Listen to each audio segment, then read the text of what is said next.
Holy Gospel according to St. Luke, the 18th chapter. Jesus told them a parable about their need to pray always and not lose heart. He said, in a certain city there was a judge who neither feared God nor respected people. In that city there was a widow who kept coming to him and saying, "Give me justice against my opponent." For a while he refused, but later he said to himself, "Though I have no fear of God and no respect for anyone, yet because this widow keeps bothering me, I will grant her justice, so that she may not wear me out by her continual coming." And the Lord said, "Listen to what the unjust judge says. And will not God grant justice to his chosen ones who cry to him day and night? Will he delay long in helping them? I tell you, he will quickly grant justice to them. And yet, when the Son of Man comes, will he find faith on earth?" The Gospel of the Lord.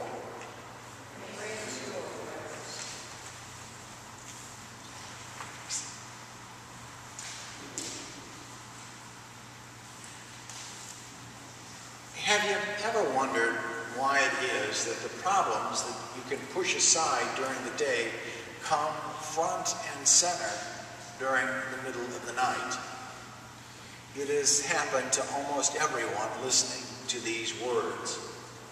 A worry that hangs around on the periphery of our brains while we are awake and busy surfaces in the middle of the night and takes up every neuron of our supposedly resting minds, shifting them suddenly from a sound sleep into overdrive.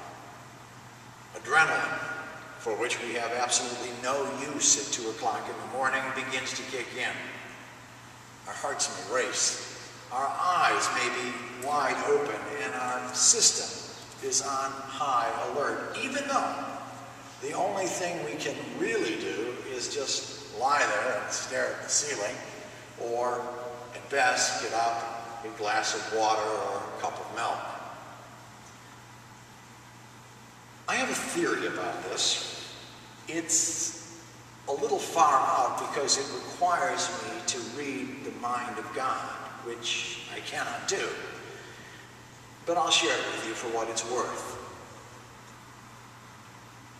I often think that God wakes me in the middle of the night to wrestle with a problem, because that's the only time God can be sure that I will listen to God's still small voice.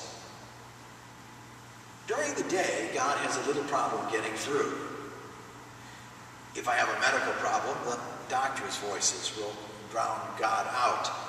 If there's a financial worry, I bank on my broker or stare at the numbers myself and thereby push God to the side.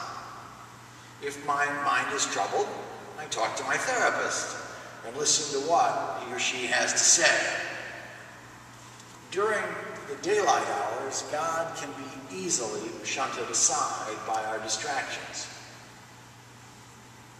But at night, when the rest of the world is asleep, sometimes I think God wakes me, not to frighten, not to scold, not to terrorize, but simply to ask, "Now would you like my help?"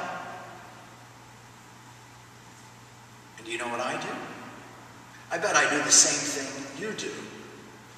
I say, "No, that's all right.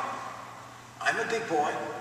I'm a bright boy. I'll figure this baby out all by my own self. Thank you very much." And God says, no, listen, you really, really do need my help with this. And I say, "It's okay. I'm good. I can take care of this."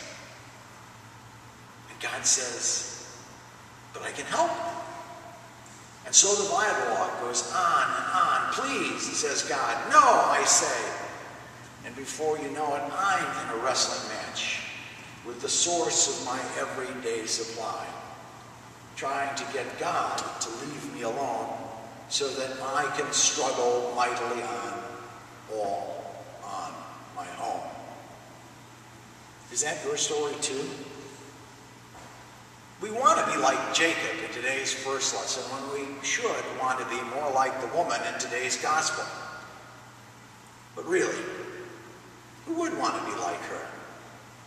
We would rather be like Jacob, shrewd, cunning, strong of body and will.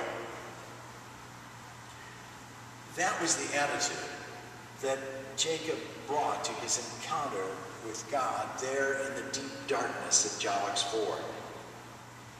Jacob was at a real crisis point in his life. After years of separation and alienation, he was going to finally be reunited with his brother Esau. Now, if you remember the story, Jacob, with the help of his own mother, had cheated his brother out of his inheritance. They conspired to fool his blind and dying father Isaac into giving them his blessing, and thus the birthright that belonged to his older brother. The two, as one might expect, have been estranged ever since. In a plot that rivals that of any grand opera, Esau is so angry at being ripped off that he vows to kill his brother. The boy's mother gets wind of the murder plot and advises her son and co-conspirator to clear out before events got too hot. For several chapters, years in real time, the two are separated until Jacob has amassed a small fortune and so feels safe enough to reunite with his brother. Always the one to be in control, he intends to offer his brother a bribe in return for their restored relationship. Unfortunately, while Jacob has been busy raising money, Esau has been busy raising an army.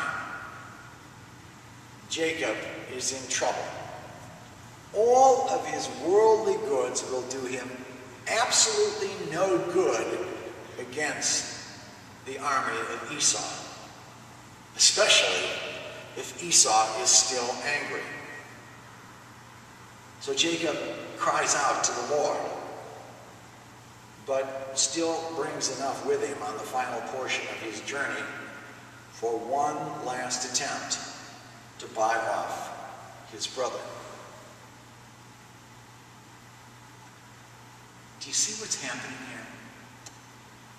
It's all Jacob's plans. He may cry out to God for help, but he's not content to leave it there. He still wants to give God a hand. And aren't we there too? Sure, we'll beg to the Lord, Lord, help me with this problem. But then we'll turn right around and say, here's how I want you to help me with it. It really is, help me do it my way. And so the wrestling match continues. Only now, it's not just us and our circumstances, but our trying to con God into handling the situation as we see fit.